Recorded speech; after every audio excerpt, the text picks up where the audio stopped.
and welcome back to Final Fantasy XIV. This is episode 7 of Dawntrial. In the last episode, we just got the objective of what we need to do to help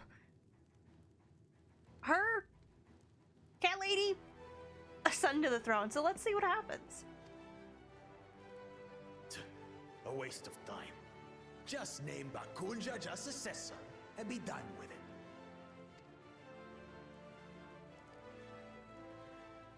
The rite of cessation begins now. I'll be watching your progress with great interest.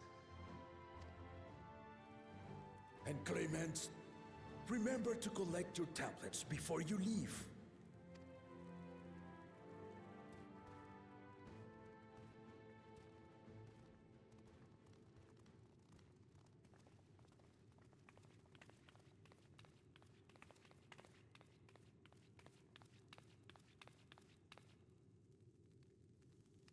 You are one of Lamachi's allies. Speak freely. I am Cryle Baldessian, representative of the students of Baldessian. My name is perhaps familiar to you? Ah.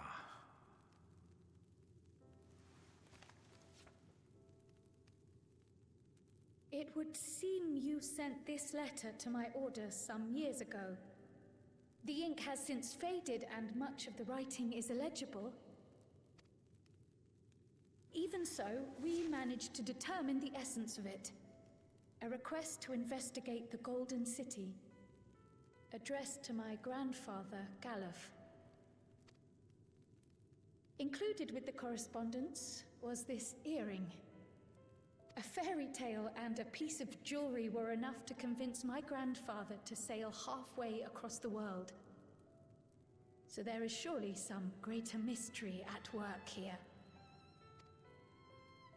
On behalf of the students, I've come to seek clarification on the matter. Have you any knowledge you might share with me?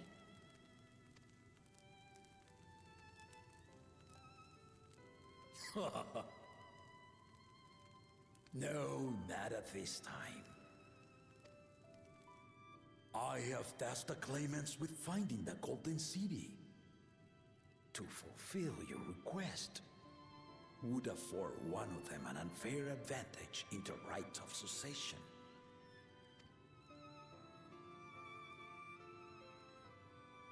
But once the contest is decided, I plan to entrust the entire truth to my successor. If you want to hear it, then you had best help Lamachi win. Very well, Dawn Servant. On my honor as a student of Baldessian, I will find your Golden City. Thank you for hearing my petition.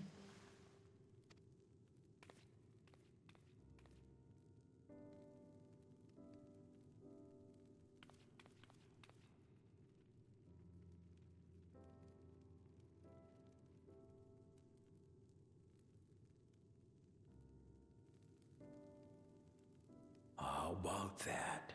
She's grown into a remarkable young woman. You should be proud, Galuf.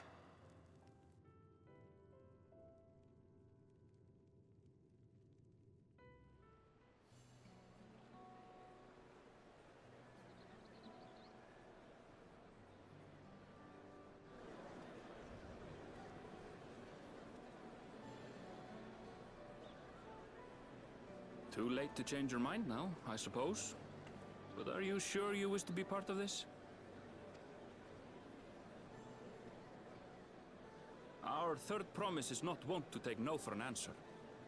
Though you may have agreed to help, I worry that you were swept up in her relentless enthusiasm. Or perhaps you've been lured by the glory of the Golden City. Either way, this contest for the throne will place you and yours at the heart of political turmoil. If you are second-guessing your decision, tell me now. This may be my last chance to help you withdraw.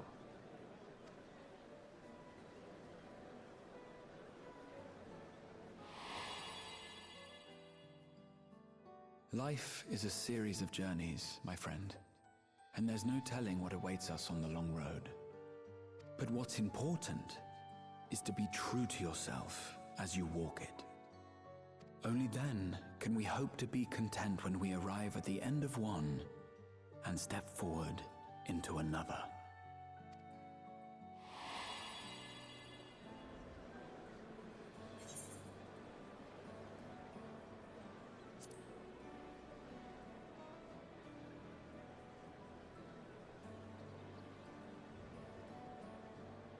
So you are committed to your path? I will speak no more of it then. As for my own involvement, I can no longer conduct myself as a mere guide, I think. Not after the Dawn Servant's revelation.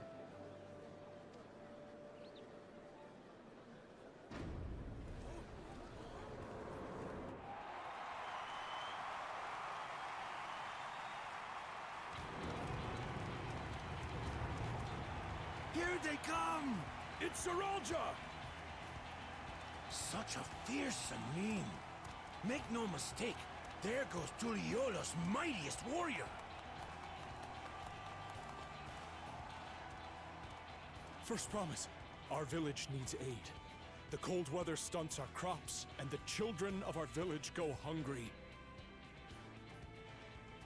Once you ascend the throne, I beg of you, grant my people new lands, please! Saralja.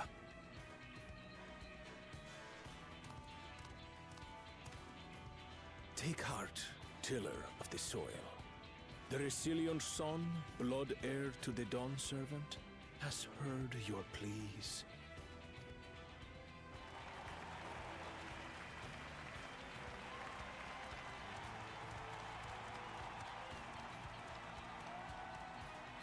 Soralja, the first promise and commander of the Landsguard. Sarelja, the palace-seer. As he was so careful to remind the crowd, Soralja is indeed the natural child of Gulul Jaja.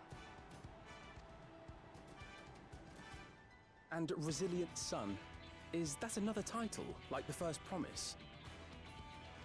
After a fashion, common knowledge has it that two-headed Mamulja cannot sire children. Yet Soralja was born all the same, with the head of Resolve's features and the head of Reason's scales. An extraordinary example of life's unyielding resilience. And a warrior's reticence. He says little, but the way he moves... I know a hardened soldier when I see one. He's a natural swordsman, a gift he inherited from his father. Some even say that the son has already surpassed the sire. Should he come to power, the first promise means to employ that martial prowess in the conquest of foreign lands. For this, he and his supporters have been labeled expansionists. This puts him in direct opposition to Wuklamat, who advocates for the preservation of peace. You may recall that she spoke of a claimant who cannot be allowed to rule. That is Soralja, the warmonger.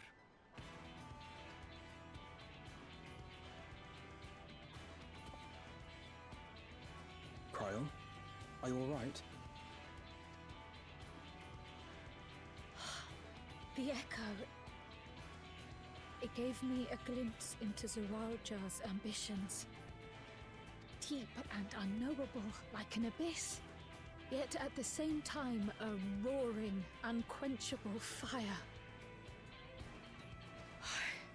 It was a trifle terrifying, to be frank.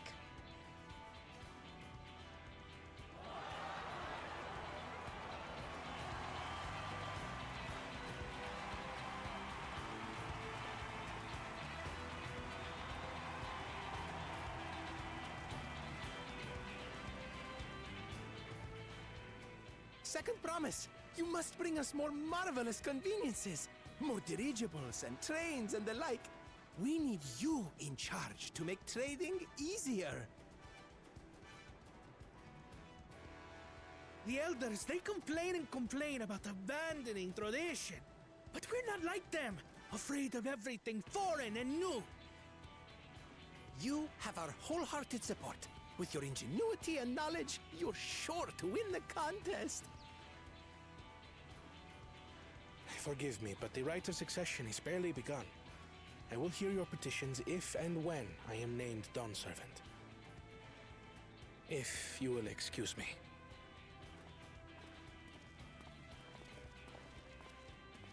Plain spoken, as always. That's Arcona. Practical to a fault.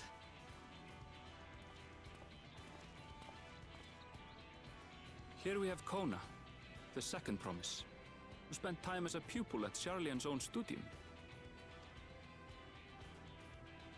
Now that you mention it, I think I did see him in the halls once or twice. There was nothing to suggest he was Turali, much less from a royal family. That was by design. He forwent his usual garb and took an Eorzean name to avoid attention. So it was Kona who introduced the dirigibles. And the railway too, given what we just heard. In furtherance of his goal, to enrich Tuliolal with every bright notion he learned of in Charlian. He is the hope of those who prize innovation. As aloof as he may seem, Kona and Wuklamat actually get along rather well. They bicker and banter as only close siblings do.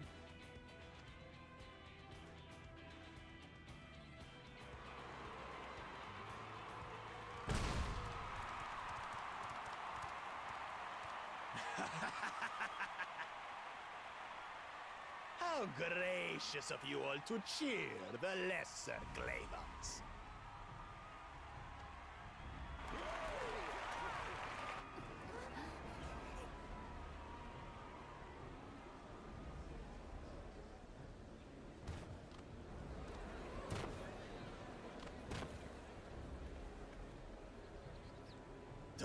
Come now. What are you afraid of? I'm no different from your Dawn servant.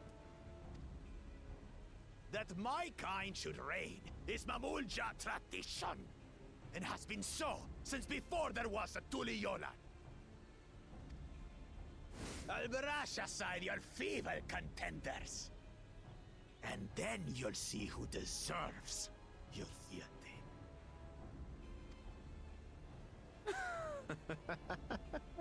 Well said, brother.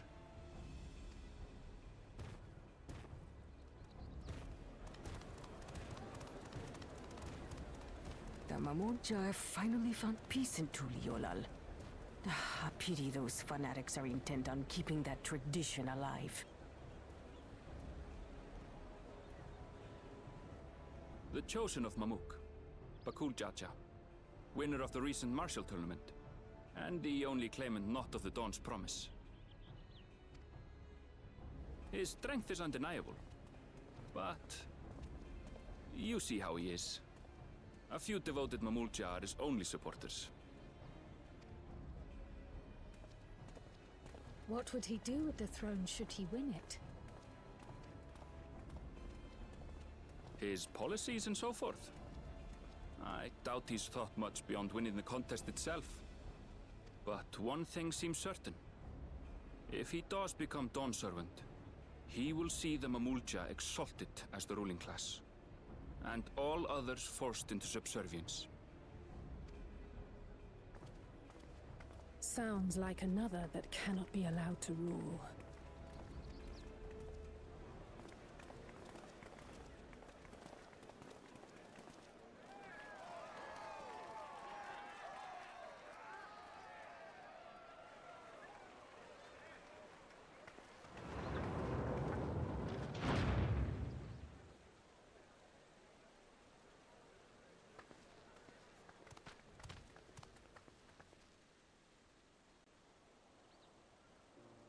We wish for one thing and one thing only, third promise. To abide together in harmony with our neighbors whom we love in this land we share. It is our way, the Turali way. Galul Jaja built for us this peaceful nation, and we beg you to preserve it. You have my word. I won't let your pleas go unanswered.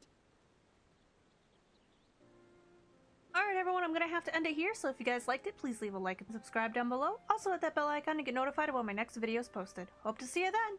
Bye-bye!